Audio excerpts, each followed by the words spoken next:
बिस्मिल्लाहिर्रहमानिर्रहीम। लाखों करोड़ों दुरूदो सलाम मोहम्मद मुस्तफ़ा सल्लल्लाहु अलैहि वसल्लम और आले मोहम्मद पर। मैं हूँ उमर दराज गोंदल। आज की दो बड़ी खबरें थी और उसके बाद अब तीसरी खबर आई है। आज की पहली बड़ी खबर यह थी कि सुप्रीम कोर्ट में दो एडहॉक जजेस आ गए, जस्टिस तारिक मसूद और जस्टिस मजहर आलम मियाँ खेल। और दूसरी खबर यह थी कि इत्तलात आ रही हैं कि काजी फायज ईसा साहब ने जो सुप्रीम जुडिशल काउंसिल में मुख्तलिफ जजेस के खिलाफ दायर होने वाले रेफरेंसेज हैं उनकी मालूमात मांग ली हैं और जिस तरतीब से वो रेफरेंस दायर हुए हैं उसी तरतीब से मालूमात दी जाएंगी। और उसके अलावा जो ज़रा गैर सरकारी तर्जुमान है उन्होंने कहना शुरू कर दिया है जी काजी साहब ने एक्शन लेना शुरू कर दिया है और जो कुछ जजेस हैं उनके हवाले से जो रेफरेंसेज आए हैं उन पे जल्द नतीजे पे पहुंचने के इम्कानात हैं।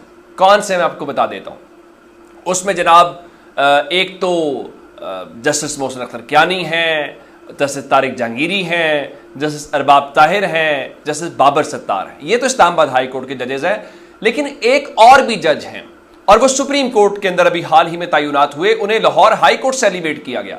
जब वो लाहौर हाई कोर्ट के अंदर थे तो ये जो ग्रुप जो काजी साहब को सपोर्ट करता है, जो हुकूमती ग्रुप जिसको कहना चाहिए, जो आजम नजीर तारड़ का ग्रुप है, जिसको इंडिपेंडेंट ग्रुप हम कहते हैं, आसमा जहांगीर के नाम के ऊपर ये जो सियासी खैरात लेने वाले लोग हैं, और एहसन भोन, ये सारे, इन्होंने उस वक्त कैटेगोरिकली कहा था कि हमें कहा गया कि शहजाद मलिक साहब जो है इनका बंदोबस्त हो जाएगा और बंदोबस्त ये था कि इनको एलिवेट कर दिया जाएगा, हम सुप्रीम कोर्ट ले जाएंगे और सुप्रीम कोर्ट में चूंकि वो जूनियर जज होंगे वो किसी बेंच की सरबराही भी नहीं कर सकेंगे तो हमारे मसले हल हो जाएंगे। फिर उन्होंने दो मामला पे स्टैंड लिया।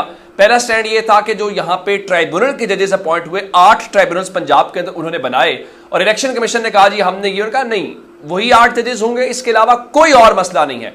फिर तलबी हुई थी वजीरों की और इन्होंने जो जजेस लगने थे इंसदाद दहशतगर्दी अदालतों में और बाकी उस पर फटा हो गया। तो उन्होंने कहा ठीक है आप मसला हल कर लें, मैं मरियम और नवाज शरीफ को बुला लेता हूँ। तो मरियम औरंगजेब आई थी उस दिन अदालत में, वो भी मसला हल हो गया। उसके बाद एक और वाकया हुआ था सरगोदा के अंदर। जो जज साहब थे इंसदाद दहशतगर्दी अदालत के, उनकी अदालत के बाहर फायरिंग हुई थी और फिर उन्होंने बताया था कि उनको कैसे एजेंसीज ने क्या कुछ किया, उनके घर के मीटर तोड़े गए, कैसे मालूमात ली गई, ये सारा जस्टिस शहजाद मलिक ने किया।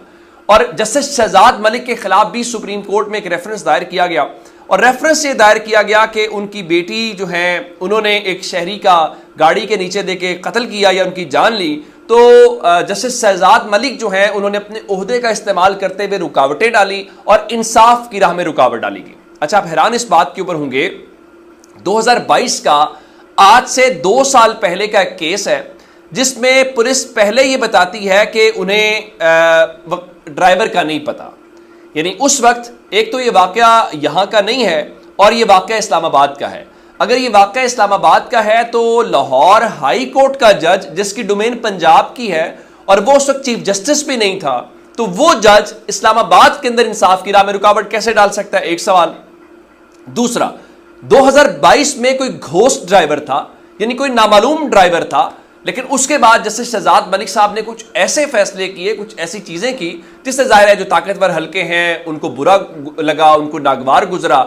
तो उसके बाद जस्टिस शहजाद मलिक साहब ने खुल के तकरीर भी की और उन्होंने कहा कि मुल्क के अंदर जो इस्टेब्लिशमेंट की मुदाखलत है वो जारी है 75 साल से, लेकिन उन्होंने इस उम्मीद का इजहार किया कि ये खत्म होगी, ये बाब खत्म होगा।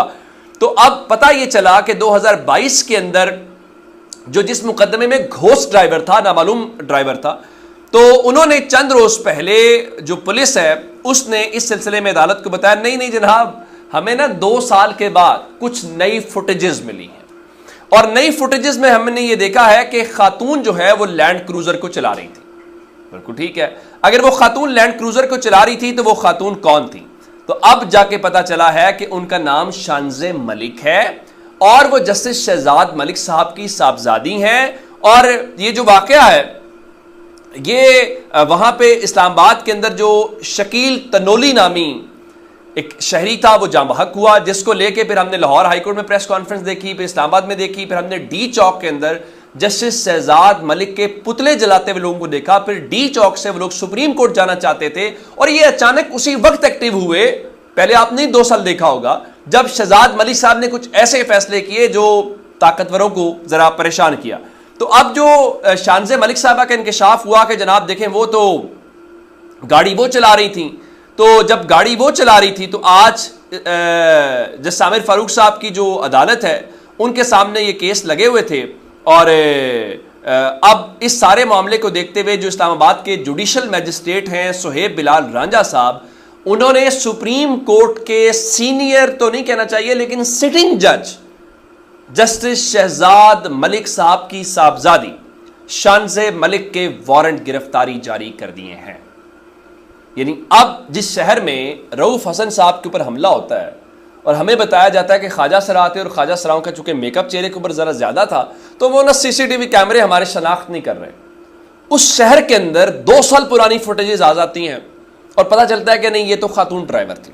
और वो खातून ड्राइवर भी अगर तब आपने कैसे कर लिया, केस टेक्निकली तो उड़ जाएगा ना, आपने 2 साल की शनाख्त फौजदारी मुकदमात वैसे इस बुनियाद के ऊपर फारिग हो जाता है। लेकिन इसका मकसद क्या है या ये वारंट गिरफ्तारी क्यों जारी किए गए हैं?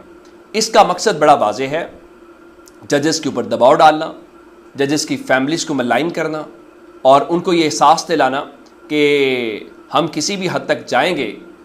हालांकि अभी शहजाद मलिक साहब ने सुप्रीम कोर्ट में, इवन वो फुल कोर्ट में भी नहीं बैठे हुए थे उस वक्त, उनकी अभी एलिवेशन भी नहीं हुई थी, फुल कोर्ट बनी थी। लेकिन ये बाकी सब जजेस को पैगाम है, वही पैगाम जो आपने 6 जजेस को इस्लामाबाद हाई कोर्ट में दिया। उन्होंने ख़त लिखा, फिर आपने पेशावर से पूछा, कोयटा से पूछा, लाहौर से पूछा, सिंध से पूछा, सबका एक ही जवाब था कि अदलिया में ताकतवरों की मुदाखलत एक खुली किताब की मानद है। अब जजेस को सबक सिखाया जा रहा है और ये जजेस कैसे फैसले दे रहे हैं। मतलब आज का एक फैसला सुन लीजिए। आज 9 मई को लेके एक अहम अदालत ने, जो इंसदादे दहशतगर्दी अदालत है, उसने एक अहम जो फैसला किया वो ये है कि शाह महमूद कुरैशी साहब ने दरख्वास्त दी थी और कहा था कि ये जो कोट लखपत जेल में उनका ट्रायल हो रहा है 9 मई के मुकदमात में, उसको ओपन ट्रायल की इजाज़त देना, यानी उसको मीडिया भी कवर करे, उसको ऑब्जर्वर्स भी कवर करें। मीडिया और ऑब्जर्वर्स ही आपको बताते हैं ना अंदर क्या हुआ या किस तरीके से चीज़ों को परसू किया जा रहा है। तो अब अदालत ने इस बारे में इजाज़त दे दी है। इसके अंदर 10 जो कोर्ट रिपोर्टर्स हैं वो इस मुकदमे की कार्रवाई जो है वो कवर कर सकेंगे और कानूनी टीम ने इसमें साइफर केस और जो इलेक्शन कमीशन अभी तौहीन अदालत केस फवाद चौधरी वाला था, समन रफत ने जिसको उड़ाया, उसका हवाला दिया। और जो इनकी लीगल टीम है, बैरिस्टर तैमूर मलिक, बुरहान मोज़म मलिक और दीगर जो लोग हैं, उन्होंने दलाइल दिए और अदालत ने शाह महमूद कुरैशी साहब की दरख्वास्त जो है उसको मंजूर कर लिया है। और वहाँ बड़ी बुनियादी बात इनकी लीगल टीम ने की, देखें कि ओपन ट्रायल हर मुलजिम का कानूनी और बुनियादी हक है।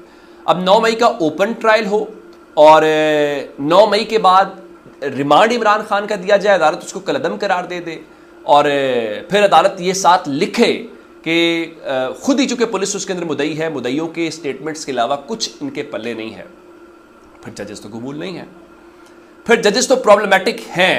फिर आप लाहौर के अंदर ये जो 8 ट्राइब्यूनल्स हैं ये तब्दील करना चाहते हैं और आलिया नीलम साहिबा भी आपको इनकार कर दें कि नहीं ये तब्दील हम नहीं करेंगे, क्योंकि उनको पता है तब्दील का इल्ज़ाम लगेगा तो फिर लोग कहेंगे कि आपने दबाव बर्दाश्त नहीं किया। अगर जैसे शहजाद मलिक साहब का ये स्टांस था तो आपका क्यों नहीं है। एक खबर 9 मई से जुड़ी और आपको देनी है। खैबर पख्तूनख्वा की हुकूमत ने कल ये बताया था कि हमने एक चिट्ठी इरसाल कर दी है chief justice Peshawar high court को कि आप 9 मई के वाक़यात को लेके जो पेशावर या खैबर पख्तूनख्वा की हद तक 9 मई की जुडिशल तहकीकात करें। लेकिन अब वहाँ से इत्तलात ये आ रही हैं कि अभी तक ये ख़त पेशावर हाई कोर्ट नहीं पहुँचा।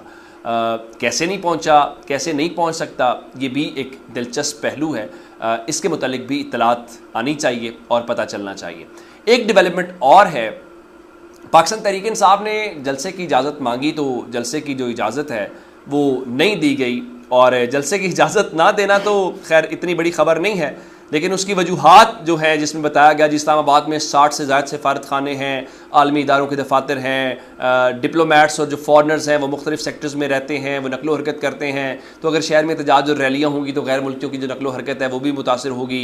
रोज़ाना 5 लाख इस्लामाबाद में लोग आते हैं, कोई मुलाजमत के हवाले से, कोई तालीम के हवाले से, तो एहतजाज जो है उनके बुनियादी हक से उनको महरूम कर देगा, तो इसलिए इजाज़त नहीं दी जा सकती। हालांकि एहतजाज करना भी आपका बुनियादी हक होता है। ऐसे में जब जमात इस्लामी वहाँ पे धरना दे रही है और चंद रोज़ पहले आपने कुछ फैज़ाबाद के अंदर भी मेहमान आए हुए देखे जिनके नायब अमीर को भी ओकाड़ा से गिरफ्तार कर लिया गया जो सर उतारने की बातें करते हैं, तो अब पाकिस्तान तहरीक इंसाफ ने जब DC ने उनको इजाज़त देने से इनकार कर दिया ये वजूहात लिख के, तो उन्होंने इस सिलसिले में बाकायदा तौहीन अदालत की दरखास्तें दायर कर दी हैं और आमिर मुगल साहब की जानिब से दरखास्त दायर की गई है, जिसमें उन्होंने सेक्रेटरी दाखिला, चीफ कमिश्नर, DC और IG इस्लामाबाद को फरीक बनाया और आज ही समाअत करने की इस्तदा की है। अब देखते हैं कि अदालत इसके ऊपर क्या करती है। जब तक कि अपडेट्स से अपना बहुत सारा ख्याल रखिएगा। खुदा हाफिज़।